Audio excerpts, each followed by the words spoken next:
آداب، میں ہوں وسعت اللہ خان، میرے ساتھ ہیں زرار کھوڑو اور Shahzeb Jilani. Donald Trump American Israel public affairs committee AIPAC, سابق ایرانی ملکہ فرح پہلوی اور ولی عہد رضا پہلوی نے ایرانی عوام سے ایک ہی مطالبہ کیا ہے: ڈٹے رہو، قبضہ کر لو، امداد جلد پہنچنے والی ہے۔ اس پہ ہم تفصیل سے بات کریں گے کہ ایران کے اندر کی کیا صورتحال ہے، انٹرنیٹ بند ہونے کے باوجود کیا خبریں آ رہی ہیں اور باہر کیا کہانی چل رہی ہے۔ مگر سب سے پہلے ایک حساس ماحولیاتی موضوع، اسلام آباد کے جو شکر پڑیاں ہیں، مشہور و معروف پہاڑیاں، وہاں لوک فرضہ، نیشنل میوزیم، اسلام آباد ایکسپریس وے اور مارگلا انکلیو کے راستوں پہ دسمبر سے جنوری تک ہزاروں درختوں کی کٹائی کی گئی۔ آج وزیر مملکت برائے داخلہ طلال چودھری نے قومی اسمبلی میں بتایا کہ اصل میں ہم نے پیپر ملبری کے 30,000 درخت تقریباً کاٹے ہیں کیونکہ ان سے پولن کی الرجی ہوتی ہے اور ہم اسلام آباد والوں کو پولن کی الرجی سے نہیں دیکھ سکتے، ان کو مبتلا نہیں دیکھ سکتے۔ اس کی جگہ 8 سے 10 فٹ کے 40,000 درخت لگائے گئے ہیں۔ 60,000 مزید درخت 30 مارچ تک لگا دیے جائیں گے جب موسم سازگار ہو جائے گا۔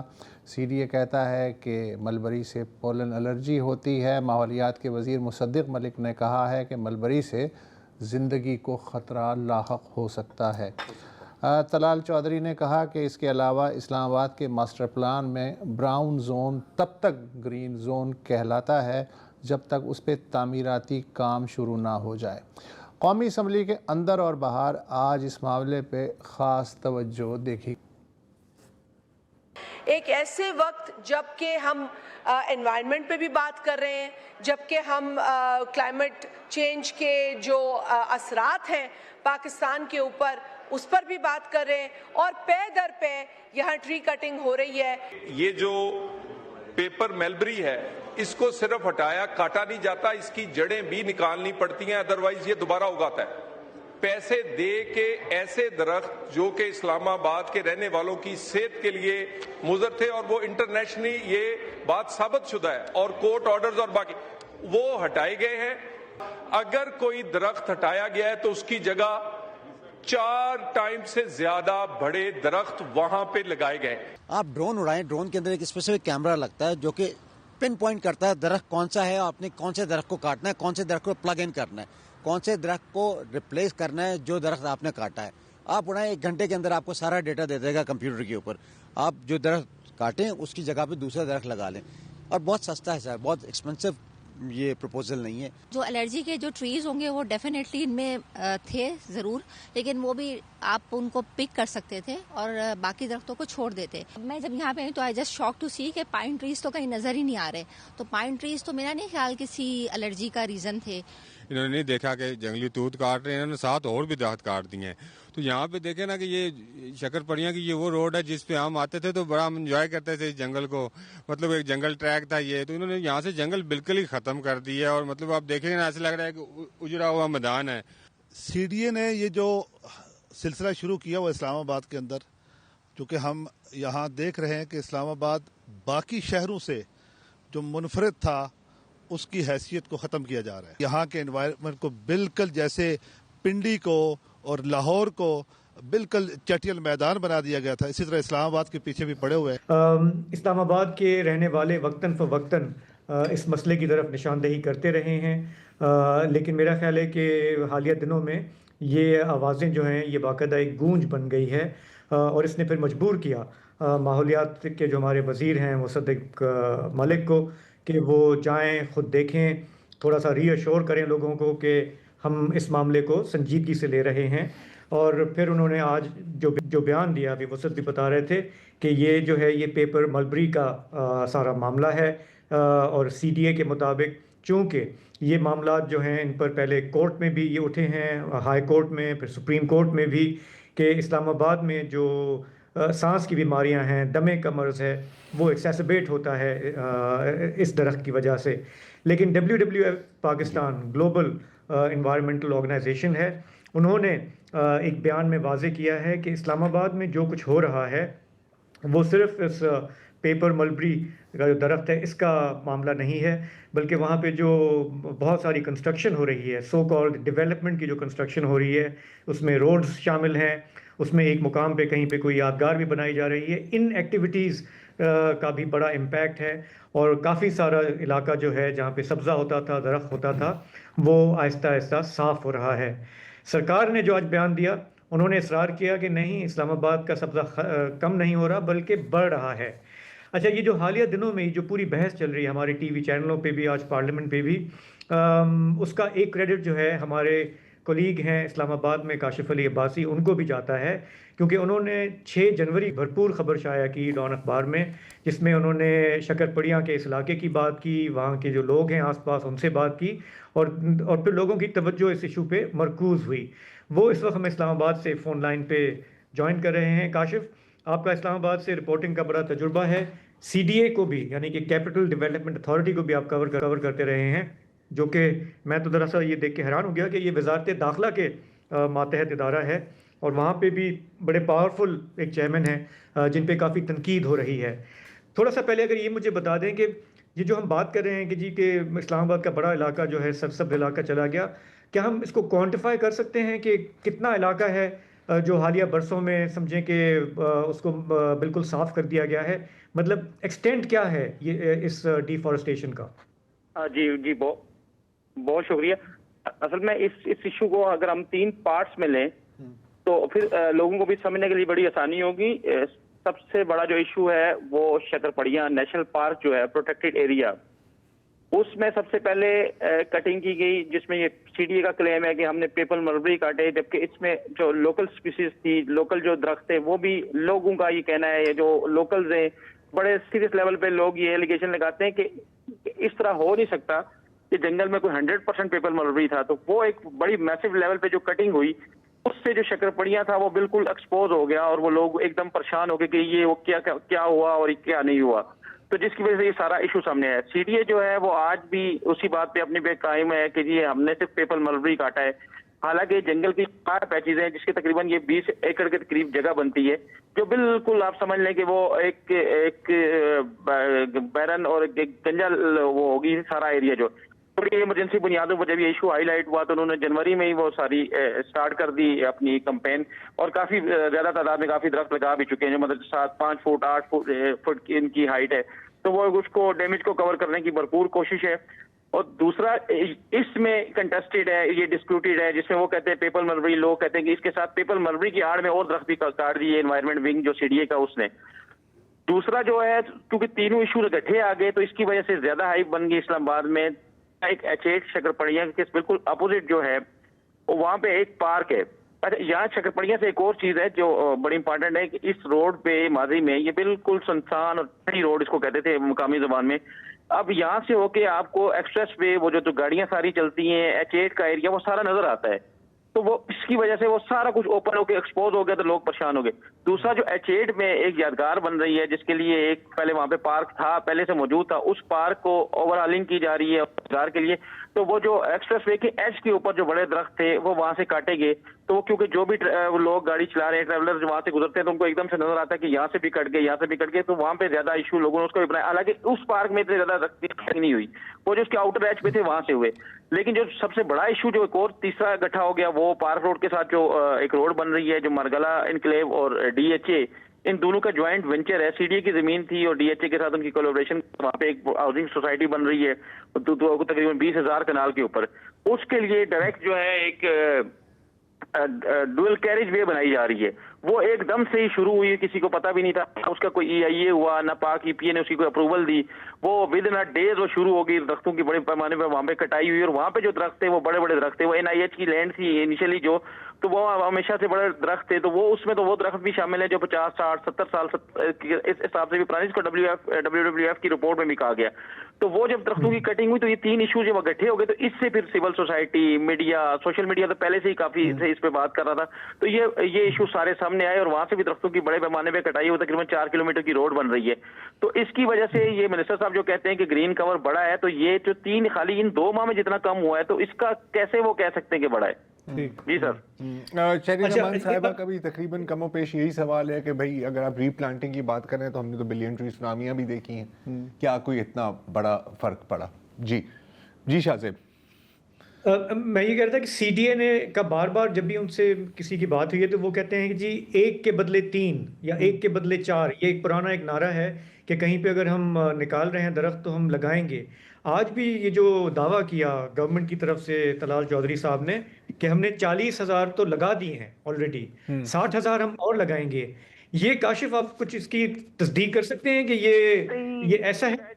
40,000 کی اگر انہوں نے کوئی بات اگر شاید کی ہے تو وہ اوور آل جو انہوں نے لگائے اس ہفتے میں اسی کہہ رہے ہیں. ابھی یہ جو کمپین شروع ہوئی ہے یہ تو آج سے 4-5 دن پہلے شروع ہوئی ہے جب یہ ٹویٹر پہ بھی ٹاپ ٹرینڈ بنا اور اس سٹوری کے بعد یہ سارا ہوا. تو اس میں تقریباً کو 2-3,000 یا 4,000 کے قریب تو درخت انہوں نے لگائے ہیں. وہ بھی یہ جنوری کے ماہ میں یہ کہہ رہے ہیں کہ ہماری جو کمپین ہے وہ گیئر اپ ہوگی نیکسٹ فیب میں, کیونکہ جنوری میں تو یہ سیزن ہی نہیں ہوتا. جنوری میں آپ لگا ہی نہیں سکتے. لگا ہی نہیں سکتے. تو یہ خالی ان کے بقول یہ وہ درخت لگا رہے ہیں جو جنوری میں سروائیو کر سکتے ہیں. مثلا جس طرح کہہ رہے ہیں چیر پائن اور ایک ارجن کے پودا ہے وہ اس طرح لگا رہے ہیں 3 قسم کے. باقی جو بڑے پیمانے پہ وہ اگلے ماہ میں لگنے. تو یہ پھر پتہ نہیں منسٹر صاحب نے 40,000 کا فگر اس کمپین, یہ تو ایک ہفتہ بھی نہیں ہوا اس کو شروع ہوئے یہ والی جو کمپین ہے. اچھا کاشف, ابھی کچھ سنی سنائی باتیں ہیں, میں چاہ رہا ہوں کہ اگر آپ تصدیق کر سکیں, کیونکہ ابھی کچھ دن پہلے میں بیٹھا ہوا تھا تو اسلام آباد سے کئی لوگ آئے تھے. میں نے ان سے یہی سوال پوچھا کہ یار کیا ہو رہا ہے وہاں پہ, تو ان کا دعویٰ تھا کہ یار کئی جگہوں پر جو انڈیجنس ورائٹیز ہیں ان کو کاٹ کر پام ٹریز لگانے کا منصوبہ بن رہا ہے. یہ ایسے ہی ایک افواہ ہے یا آپ اس کی کچھ تصدیق کر سکیں گے؟ نہیں, وہ پام ٹریز جو ہے وہ تو ایک ڈیکوریشن کے لیے جو ہمارا ایک سری نگر ہائی وے ہے جو ایئرپورٹ سے بالکل جو جاتا ہے 0 سے گزرتا ہوا, تو اس پہ پام ٹریز لگے تھوڑے, وہ لگائے بھی باکو کی ٹیم تھی آذربائیجان نے, وہ سارا ان کی فنڈنگ تھی تو انہوں نے خوبصورتی کے لیے لگائی. یہ جو ٹری پلانٹیشن کمپین ہے اس کا اس کے ساتھ کوئی تعلق نہیں ہے. شکر ہے. یہ جو پلانٹیشن ہے اس میں جو انڈیجینئس جو پلانٹ ہے وہ ہمیشہ لگاتے ہیں اور سی ڈی اے لگاتا رہتا ہے کہ 1 کے بدلے 3. اب بات یہ ہے کہ ابھی آپ نے اتنے بڑے بڑے درخت کاٹ دیے, وہ تو 20-25 سال 30 سال بعد ان کو اتنا ٹائم لگے گا بڑا ہونے میں. تو یہ جو ایک دم جو ہمارے شہر کا نقصان ہو گیا یہ اس کو کنٹرول کرنا مشکل ہوگا اور بہت یہ ٹائم ٹیکنگ پروسیس ہے. بہت شکریہ. ٹھیک ہے کاشف, کافی جو تنقید سامنے ہو رہی ہے وہ جو سی ڈی اے کے چیئرمین ہیں ان پر ہو رہی ہے.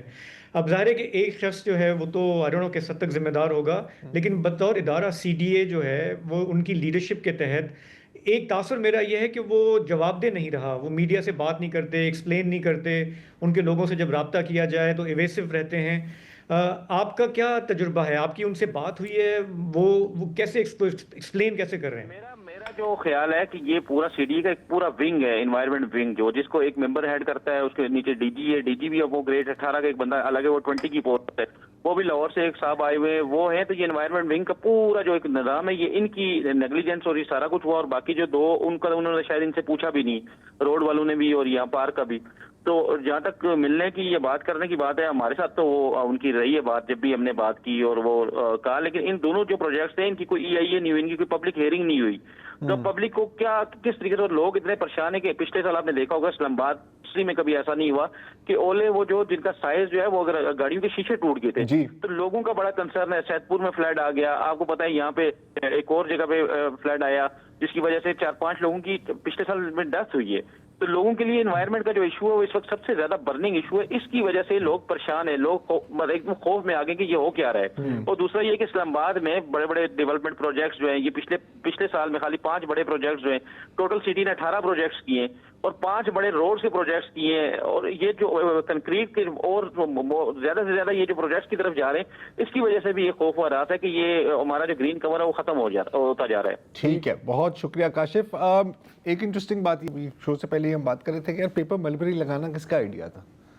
تو اپیرنٹلی جہاں تک مجھے پتہ لگا ہے تو سن 60 میں جب اسلام آباد ڈیولپ کیا جا رہا تھا, اینڈ وہ ایک جو آج ہم دیکھتے ہیں نا اسلام آباد دا گرین, وہ ہمیشہ اس طرح نہیں تھا. تو وہاں پر بہت میسو اسکیل پر پلانٹیشن ہوئی اور مطلب باقاعدہ ہیلی کاپٹر سے بیج گرائے گئے. بدقسمتی سے وہ پیپر ملبری کے تھے. اس زمانے کی بیوروکریسی معصوم تھی. جی اس وقت بھی ایسے بھی لوگ کہہ رہے تھے کہ کسی ایک بندے کا ظاہر فیصلہ نہیں تھا, پورے محکمے کا فیصلہ تھا. وہ دیکھیں اس وقت وہ ایوب خان صاحب کا دور تھا درار, آپ نے بھی دیکھا ہے, میں نے بھی دیکھا ہے. میں نے تو نہیں دیکھا یار. نہیں میں یہ کہہ رہا ہوں کہ جہاں تک آپ نے دیکھا ہے کہ وہ 1960s کی آپ نے بات کی نا, آپ نے دیکھا تو ہاں ہم نے یہ دیکھا ہے کہ جب وہ بیچ ہم ہو جاتے ہیں خود تو چلے جاتے ہیں, پھر آنے والے جو ہے وہ بھگتتے ہیں. واہ تو یہ اسلام آباد کا بھی یہاں پہ فلسفر بندہ ہے شاہ صاحب, سمبلزم میں سیاسی گفتگو کرنا منع ہے, ذرا احتیاط کریں. اور ایک وقفہ لے لیتے ہیں. Welcome back. ایران میں انٹرنیٹ بند ہے 4 دن سے, لہٰذا ہمیں نہیں معلوم کہ وہاں اندر کیا ہو رہا ہے. طرح طرح کی اطلاعات جو ہیں وہ ہر سمت سے آ رہی ہیں. ہلاکتوں کی تعداد 650 سے لے کے 2000 کے لگ بھگ بتائی جا رہی ہے.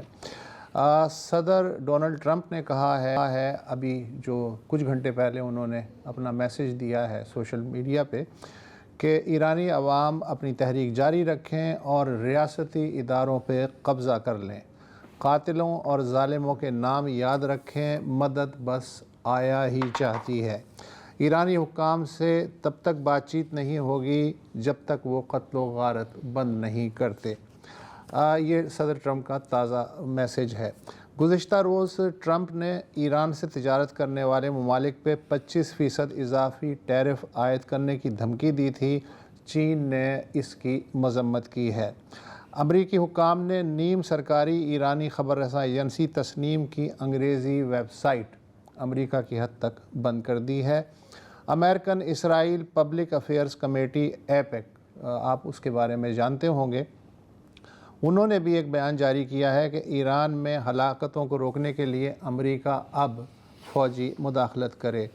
اقوام متحدہ کے انسانی حقوق کے ایلچی والکر ٹرک نے ایران میں تشدد کے نتیجے میں سینکڑوں ہلاکتوں پہ تشویش کا اظہار کیا ہے. کئی یورپی ممالک نے آج ایرانی سفیروں کو طلب کر کے فرداً احتجاج کیا ہے. جرمن چانسلر فریڈرک مرز نے کہا ہے کہ ایرانی حکومت آخری سانسیں لے رہی ہے.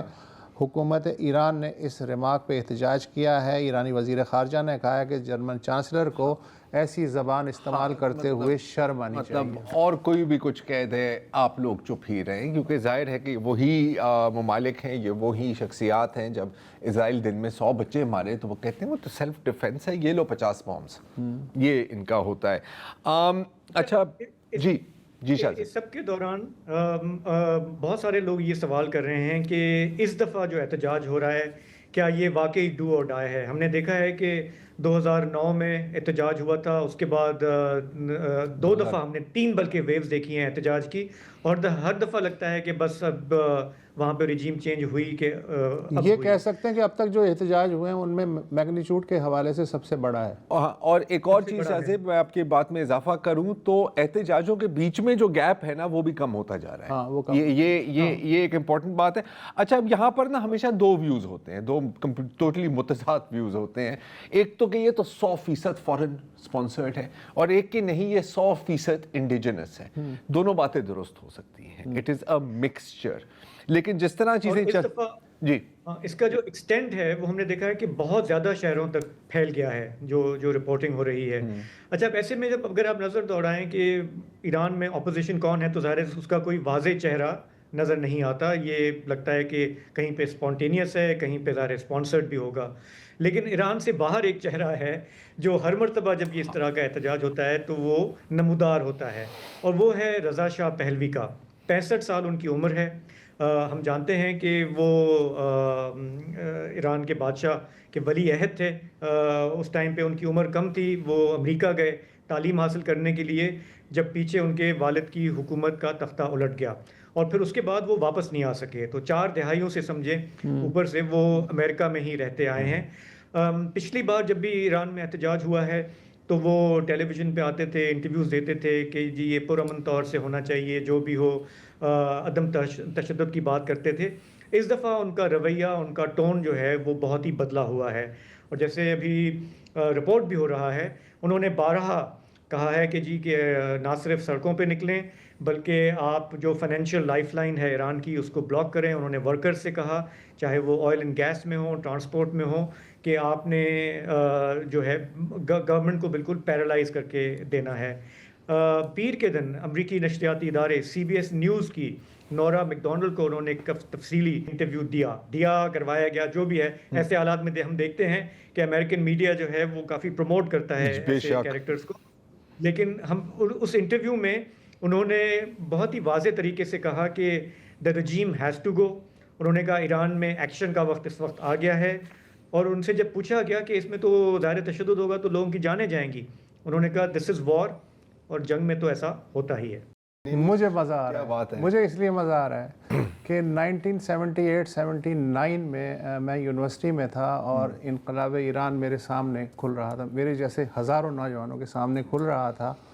اور یہ جو آدمی ہے, اس کے والد بھی کہہ رہے تھے کہ یہ جتنے بھی شر پسند ہیں یہ مارکسسٹ اسلامسٹ ہیں. یہ ٹرم میں نے وہاں پہلی بار سنی تھی, اب کئی بار. اور یہ جو کہہ رہے ہیں نا کہ آئل انڈسٹری والے ورکرز چھوڑ دیں اور ایرانی فوج جو ہے وہ کچھ شرم کرے, ان کے ساتھ انہی کے بچے ہیں, ان کو کیوں مار رہے ہیں, یہ ایگزیکٹلی وہی بیانات ہیں جو اس وقت رضا شاہ کی جو ساواک اسٹیٹ ایجنسی ہے وہ ان کی طرف اس کے خلاف آ رہے تھے, اور اس نے ہزاروں لوگ غائب کر دیے تھے. اچھا, ان کے جو بھی حالیہ بیان ہے نا یار, بڑا لاجواب ہے. اب انہوں نے کھال بدل لی ہے. نہیں دیکھیں کہ آپ میں سے کئی لوگوں کی ہلاکتیں ہوں گی, لیکن میں یہ قربانی دینے کے لیے تیار ہوں. ہاں, آپ کی قربانی دینے کے لیے تیار ہوں. اور یہ تو لاجواب ہے نا یار کہ ٹرمپ کے نام پر, روڈوں کے نام ٹرمپ کے نام پر رکھ رہے ہیں. اچھا, اگر کوئی یہ بات مان لے تو اس کی اپنی یہ ولی عہد صاحب کے بارے میں تھوڑی سی مزید تفصیل بتاؤں گا, لیکن اس سے پہلے ان کی جو والدہ ماجدہ ہیں,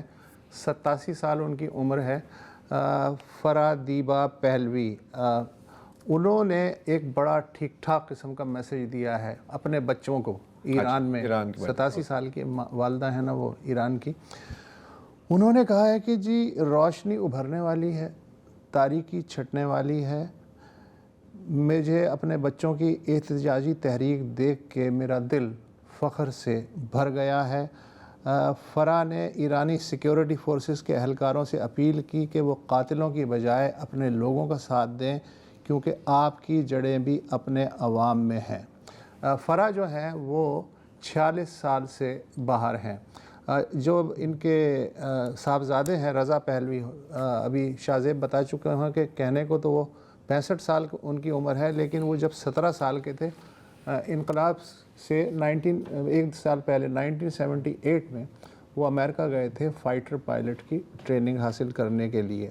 اچھا, اس سے بھی پہلے جب وہ 7 سال کے تھے تو ایران کا ولی عہد انہیں نامینیٹ کر دیا گیا تھا. پھر جب وہ امریکہ چلے گئے انہوں نے ٹریننگ کمپلیٹ کی, اور پھر یونیورسٹی آف سدرن کیلیفورنیا سے پولیٹیکل سائنس میں انہوں نے گریجویشن کی.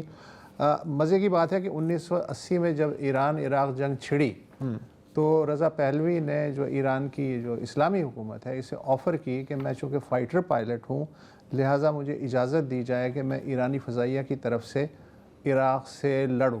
لیکن ظاہر ہے کہ انہوں نے اس بات کو حقارت سے مسترد کر دیا. گفتگو ابھی جاری ہے, ایک وقفہ لے لیتے ہیں. Welcome back. ہم ایران کے معزول ولی عہد رضا شاہ پہلوی کی بات کر رہے ہیں. رضا شاہ مصنف بھی ہیں, 3 کتابیں انہوں نے لکھی ہیں, گزشتہ و آئندہ, دی فیوچر آف ڈیموکریسی ہیں, اور ایک فرینچ زبان میں انہوں نے کتاب لکھی ہے, اس کا نام ہے ایران دا ڈیسائیڈنگ آور. اچھا, کئی گھنٹے گزر گئے. اچھا, لیکن سیاسی طور پہ جیسے 79 میں جب انقلاب آیا ہے تو مولوی اور کمیونسٹ تودے پارٹی ایک ساتھ ہو گئے تھے شاہ کو گرانے کے لیے. اس کے بعد تودے پارٹی کا ظاہر برا حشر ہوا ان کے ہاتھوں. لیکن رضا پہلوی جو ہیں وہ اکیلے چل رہے ہیں کہ میں یا تو چھا جاؤں گا یا کوئی کسی کو ساتھ لے کے نہیں چلوں گا. مثلا نوبل امن انعام یافتہ ایرانی شخصیت ہیں نرگس محمدی, ان کو رضا شاہ کیا, وہ بھی مخالف ہیں اس حکومت کی, ان کو رضا شاہ کیا کہہ رہے ہیں کہ وہ بائیں بازو کی دہشت گرد. جی ٹھیک ہے. اچھا, کولیشن بنانے میں پہلوی دور میں ایران اور اسرائیل کے قریبی تعلقات رہے, بہت ہی قریبی قسم کے, لہٰذا ان کے بھی اپنے ابا کے نقش قدم پہ چلتے ہوئے نیتن یاہو سے گھریلو فیملی قسم کے ٹرم ہیں. ان کی تصاویر ہیں, تل ابیب میں انہوں نے گزشتہ برس ملاقاتیں بھی کی تھیں ان سے جب غزہ کا فل سلسلہ چل رہا تھا. البتہ ٹرمپ صاحب تھوڑے سے سیانے ہیں, انہوں نے فی الحال ان کی یہ خواہش کو کہا ہے کہ دبا کے رکھیے کہ آپ مجھ سے ملنا چاہتے ہیں، ابھی وقت نہیں آیا ہے کہ میں آپ سے وائٹ ہاؤس میں ملاقات کروں. لیکن اسرائیلی حکومت جو ہے وہ صرف ان کی دوست نہیں ہے، وہ ان کی کیمپین میں بھی دخل اندازی فنڈڈ ہے. بالکل. رضا پہلوی صاحب ایران میں اتنے مقبول ہیں کہ اسرائیل کو ان کی مقبولیت میں مزید اضافہ کرنے کے لیے ایک اے آئی لیڈ اور پراپرلی فنڈیڈ کیمپین کرنی پڑی. یہ ہمیں بات پتہ لگی ہے یونیورسٹی آف ٹورانٹو کی سٹیزنز لیب سے. میں اس لیے ذکر کر رہا ہوں کیونکہ وہی سٹیزنز لیب ہے جس نے اسرائیلی سافٹ ویئر پیگاسس کو ایکسپوز کیا تھا 2018-19 میں. اچھا، اس میں کیا ہے کہ اے آئی سے ایواتار بنائے ہوئے ہیں ایرانین شہریوں کے. آپ کو پتہ ہے کہ آج کل تو بڑی خوبصورتی سے بن جاتے ہیں. ان کی جو ٹویٹس ہیں اس میں کوئی 10-12 Persian language speakers, native Persian language speakers کو رکھا ہوا ہے کہ کوئی غلطی نہ ہو جائے نا لکھنے میں، اور وہ اے آئی کو فیڈ کرتے ہیں اینڈ میس میسیجنگ ٹویٹر پر، انسٹاگرام پر، ٹک ٹاک پر ان کو یہ ٹھیکہ دیا ہوا ہے. جیسے اگر آپ دیکھیں گے اسکرین شاٹس ہیش ٹیگ کے کنگ رضا پہلوی کے نام سے، تو اس طرح کی تصویریں آ رہی ہیں. اچھا، اس میں بڑی وہ اے آئی جنریٹڈ ویڈیوز بھی آ رہی ہیں کہ یہ اور نیتن یاہو ایک آزاد ایران میں مین روڈ پر ٹہل رہے ہیں، اور نیچے جتنی بھی یہ باٹس ہیں وہ آ کے کہتے ہیں نا سر سلام. مینوفیکچرنگ پبلک اوپینین دکھانے کے لیے. یہ کوئی پہلی بار ہم اسرائیل سے ایسا نہیں دیکھ رہے. 2024 میں بھی جب ایران نے حملہ کیا تھا، بمباری کی تھی اسرائیل کے اوپر، تو یہ سارے نیٹ ورکس ایک بار پھر ایکٹیو ہو گئے تھے.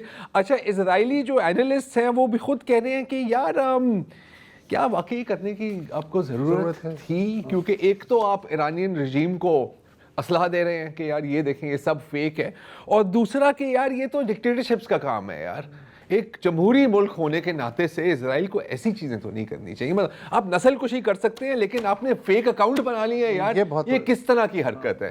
اچھا، اب ظاہر انفارمیشن ٹیکنالوجی بھی جنگ کے لیے بھی استعمال کی جاتی ہے نا. تو اسٹارلنک کا ذکر کیا تھا شاہ زیب نے آغاز میں، یا آپ نے کیا تھا. تو ابھی تک فوربس میگزین کے مطابق، میں اس لیے سائٹ کر رہا ہوں، ایرانین نیوز ایجنسی یہ نہیں کہہ رہی، تقریباً 80 سے 90% جو اسٹارلنکس کے پلیٹ فارمز ہیں ایران میں، ان کو کسی طرح مانیٹر کر کے بلاک بھی کیا گیا. ایرانین میڈیا پر کئی ویژولز بھی چل رہے ہیں کہ ہم نے یہاں چھاپا لگایا، یہاں چھاپا مارا ہے، اور یہاں سے ہم نے اتنے اسٹارلنکس دیے ہیں. تو tech is also a part of empire. ٹھیک، یہ بات ہم کبھی ایک آخری بات وسعت زرار، یہ رضا شاہ پہلوی پہ، کہ ہم ماضی میں کئی دفعہ دیکھ چکے ہیں کہ جب امریکہ بہادر کسی کو آ کے اس طرح انسٹال کرتا ہے وہ ایکسپیریمنٹ کامیاب نہیں ہوتا. مجھے رہ کے خیال آ رہا تھا کہ ایران کے پڑوسی ملک افغانستان میں حامد کرزئی صاحب کو کس طرح لائے گئے، اشرف غنی صاحب آج کہاں ہیں.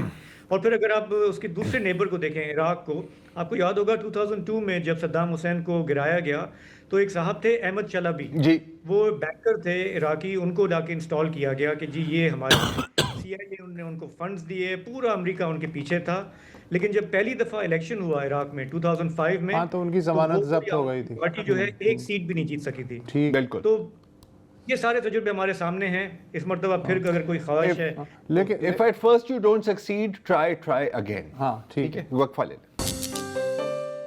Welcome back. اور ابھی ہم ایران کی بات کر رہے تھے. ماضی میں ہم نے لیبیا، سوڈان اور یمن کی بھی بات کی ہے، اور ظاہر ہے کہ غزہ پر تو بات ہوتی ہی رہتی ہے. لیکن یہ جو پوری چین ہے اس میں ایک کڑی ہے جو انتہائی اہم کڑی ہے، لیکن اس پر بات ہوتی ہی نہیں ہے. میں بات کر رہا ہوں صومالیہ کی. تو پہلے تو ذرا نقشہ دیکھتے ہیں کہ صومالیہ کی اہمیت کیا ہے. آپ دیکھ سکتے ہیں کہ یہ جو ایک گرین چونچ قسم کی نکلی ہوئی ہے افریقہ سے، اس کو کہتے ہیں ہارن آف افریقہ. یہاں پر ہے صومالیہ. ایک دم سامنے ہے گلف آف ایڈن، جس کے پار ہے یمن، اور بالخصوص یمن کے وہ علاقے جو حوثیوں کے کنٹرول میں ہیں ویسٹ میں. اچھا، یہ جو ریڈ سی ہے، یہاں سے پوری دنیا کی تقریباً 15% بحری تجارت ہے وہ یہاں سے ہی گزرتی ہے، آنے میں یا جانے میں. سویز کنال اوپر ہے، پہلے پھر آپ ریڈ سی سے گزرتے ہیں، اور پھر آپ کو باب المندب سے گزرنا پڑتا ہے، جو ایک بہت ہی ایک تنگ جگہ ہے. ایٹ اٹس نیروسٹ یہ صرف 30 کلومیٹر کی ہے. وہاں سے آپ گلف آف ایڈن میں داخل ہوتے ہیں اور پھر